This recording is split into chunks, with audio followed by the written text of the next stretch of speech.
Les amis, bienvenue à vous. Je suis ravi de vous retrouver pour votre guidance du mois de mars 2024. J'espère que vous allez toutes et tous bien. On se retrouve pour vos énergies donc de ce mois de mars. On va aller voir ce qu'il en est pour vous, hein. Bien entendu, ça reste une guidance générale, les amis. Gardez ça à l'esprit. Gardez seulement ce qui résonne et ce qui vibre pour vous, hein, très important, et le reste, je vous invite à le mettre de côté. Si jamais il n'y a pas de message pour vous ce mois-ci, eh bien, c'est pas grave, c'est qu'il n'y en a pas en tout cas sur ma chaîne à proprement parler. Dans ce cas-là, je vous invite à aller voir peut-être ailleurs ou peut-être aller voir vos autres signes, hein, parce que c'est aussi un tirage qui est valable pour à la fois votre signe solaire, ascendant, lunaire, pourquoi pas la Vénus aussi si vous souhaitez aller plus loin, hein, au niveau relationnel et sentimental. En tous les cas, voilà, ça reste une vidéo générale. C'est vraiment là pour vous aider, les amis, très important. Si vous souhaitez avoir des compléments d'information, je vous invite à aller voir en barre de description, en dessous de la vidéo. Vous aurez tout me concernant. Si jamais vous souhaitez me contacter pour une guidance personnalisée, c'est possible. Vous avez mon adresse mail pour me joindre. Et voilà, je vous laisse aussi les jeux que j'utilise, les musiques que j'utilise, tout ça. Si le contenu vous plaît, les amis, très important, je vous invite à vous abonner, à activer la petite cloche pour ne rien manquer. Je pense que j'ai fait à peu près le tour pour cette petite introduction. On va aller voir ce qu'il en est pour vous. Allez, on y va. Les balances, bienvenue à vous sur ma chaîne. On se retrouve pour votre guidance du mois de mars 2024. J'espère que vous allez toutes et tous bien, les amis. On va aller voir ce qu'il en est pour vous. On va mélanger tout ça. Et on va faire une petite coupe. Et on ira voir chaque aspect de votre tirage. Pour les balances, qu'est-ce qu'on a pour vous? Ok. Alors, on va essayer de placer ça correctement. Alors, ici, on ira voir. Est-ce que je fais ça? Ah, mais du coup, vous avez le reflet. Là. Alors, ce qui va vous accompagner, ici, les enjeux, ce qui se passe au niveau conscient et inconscient. Là, ce qui se passe, le petit message de fin, la synthèse. Là, ce qui se passe au niveau de votre vie pro, au niveau de votre vie émotionnelle et spirituelle. Ok. Alors, les balances, qu'est-ce qu'on a en dos de deck? Bon, on a le soleil, rien que ça, donc ça c'est pas mal, ça commence bien. La joie, la positivité, la chaleur, donc ça c'est cool. On a la princesse de denier. Il y a des choses, peut-être de l'apprentissage ici pour vous. Une opportunité à saisir aussi, peut-être au niveau pro. On a le pendu, il y a l'idée de voir certaines choses autrement. Au niveau de vous, en fait, avec vous-même. Une notion d'émotion, là, d'authenticité. Une évolution, une magnifique évolution, beaucoup plus d'aisance, d'affirmation. On ne se laisse pas faire face à autrui. Bon, en tous les cas, vous avez le soleil, donc clairement, je trouve que ça amenuise beaucoup les petits tracas, ou même les gros tracas, ça amenuise tout. Ok, alors on a quoi là? Ce qui vous accompagne, c'est ce 8 de denier. Alors, le 8 de denier, vous voyez, il y a cette notion de perfection, de se perfectionner dans son art là. Le 8 de denier, c'est vraiment tout ce qui est compétence, savoir-faire. Donc on vous invite là-dedans à suivre un peu ce chemin-là, à vous diriger en tous les cas, si c'est au niveau professionnel, au niveau de vos projets et passions, à vous diriger là-dedans, à faire ce pourquoi vous êtes fait en fait, ce pourquoi, ce qui vous anime en fait tout simplement. Et vraiment, lui de denier, on peut y voir aussi des formations pour certains. Ça peut être l'idée de se former dans quelque chose qui nous parle, qui nous ressemble en fait. Et l'idée avec le 8 de denier, c'est des fois pour certains, c'est quelque chose qui a toujours été là en fait. Un talent caché, des compétences cachées qui ont toujours été là. Et l'idée, c'est de commencer à les parfaire en fait, se perfectionner. Donc c'est assez intéressant. Il y a une notion d'évolution là-dedans qui est pas mal. En enjeu ici, on a la reine d'épée. Bon, elle tombe en enjeu, donc pour moi, je vais cibler plus les travers de cette reine d'épée. Ça peut vous désigner vous directement, hein, les balances, parce que ça, on vous retrouve dans votre élément ici. Reine d'épée, c'est vraiment le côté intransigeant et le côté obtus, quoi. Le côté vraiment froid et fermé. Dans ses travers, c'est vraiment ça. Elle est vraiment prête à couper des têtes, quoi. Et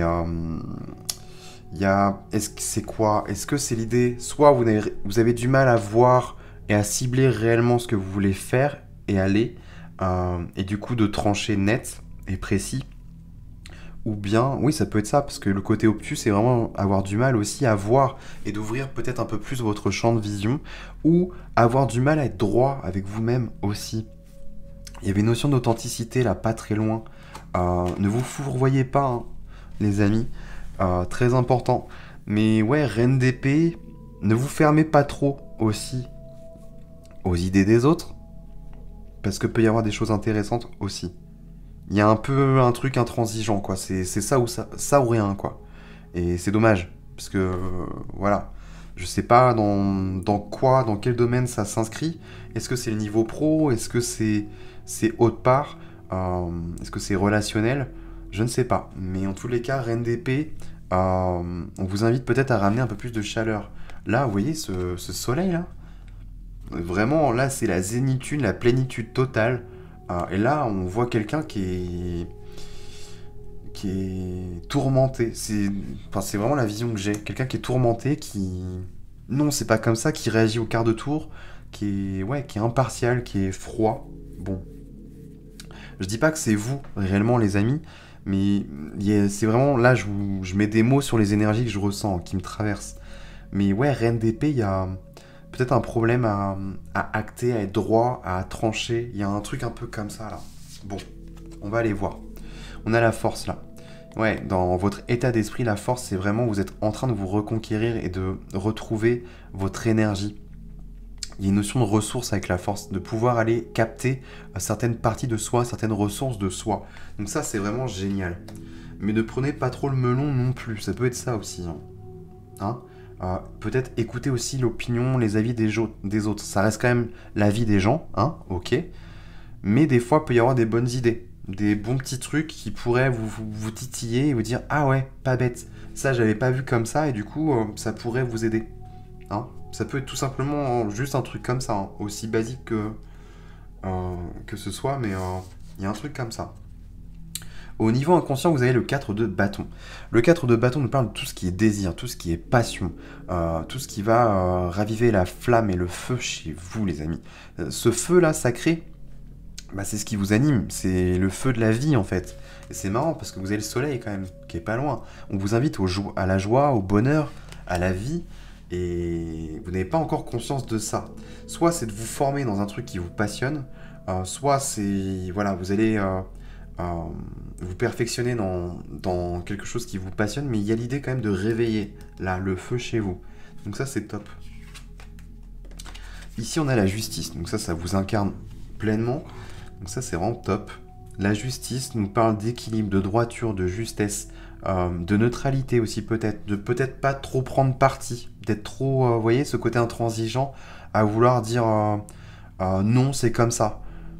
Vous voyez, il y a une forme de plus de droiture et de neutralité là. Malheureusement, elle tombe dans l'excès, donc je suis désolé les amis. Pourtant, ça, voilà, ça fait partie de vos énergies, mais il y a un truc là, être peut-être un peu plus, pardon, un peu plus droit, un peu plus équilibre dans l'harmonie, tout simplement. La justice peut nous parler aussi de contrats pour certains. Ça peut nous parler de tout ce qui est administratif, des papiers, aller signer certaines choses.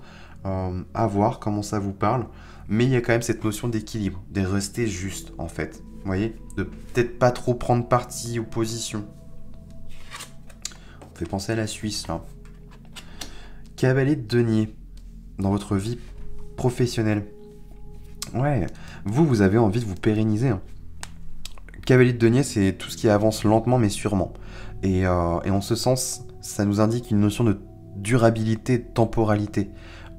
Et de pérennisation, donc ça c'est top. Si vraiment vous souhaitez là au niveau pro avoir un CDI ou quoi que ce soit, c'est bon signe. Cavalier de denier, lui, il va rester long, il va avancer loin, hein. Lentement mais sûrement et loin. Donc ça c'est cool. Dans votre vie émotionnelle, on a le hiérophante. Ouais, c'est comme si on vous invitait à suivre un peu vos émotions. Alors, soit, je pense pas qu'on me parle du sentimental ici, mais peut-être que votre partenaire peut être comme un référent ou un guide pour vous, ou peut-être que c'est un proche hein, dans votre relationnel, quelqu'un de votre famille, où c'est vous, avec vous, mais il y a quand même l'idée de se laisser guider, quand même peut-être un peu par ce qui se passe au niveau émotionnel chez vous. Pas dans les travers non plus, mais il y a une notion de suivre un peu sa boussole intérieure là, de se faire un peu confiance. Mais il y a une notion de sagesse, quelque chose de très rassurant avec le hiérophante, là, d'être rassuré au niveau émotionnel. Donc ça peut être aussi votre autre, hein, si vous êtes en couple, ça peut être votre partenaire qui, voilà, qui sait vous canaliser et du coup canaliser peut-être cette reine d'épée, ou un proche tout simplement. Et là on termine dans votre vie spirituelle, 9 de coupe. Ça va, même si là il y a des petits travers, ok, clairement ce qui vous attend c'est vraiment quelque chose de magnifique, hein. Entre le soleil et le 9 de coupe là, vous avez que des cartes magnifiques, hein, à part cette reine d'épée qui est un peu mal inspectée. Je suis désolé les amis, mais clairement là vous vous dirigez vers votre bonheur, vers le Saint Graal, ce truc que vous souhaitez, que vous désirez le plus dans votre vie. Je pense que voilà, ça va être exaucé. Alors peut-être que ça va pas se faire voilà, du jour au lendemain, mais on nous indique là clairement que vous êtes sur la bonne voie. Donc clairement, tranquille, hein, on se détend, tout va bien, hein. Comme ce soleil là, on se détend, on se relaxe, on va voilà, peut-être au bord d'un lac, voir le coucher de soleil, et on prend du bon temps. Il y a peut-être ça aussi. Ok les balances, moi je vais m'arrêter là-dessus. N'hésitez pas à me dire en commentaire ce qu'il en aura été pour vous, je serais vraiment curieux de vous lire les amis. Et nous on se retrouve très prochainement pour d'autres contenus vidéo, et en attendant les amis, je vous souhaite de passer un très beau mois de mars.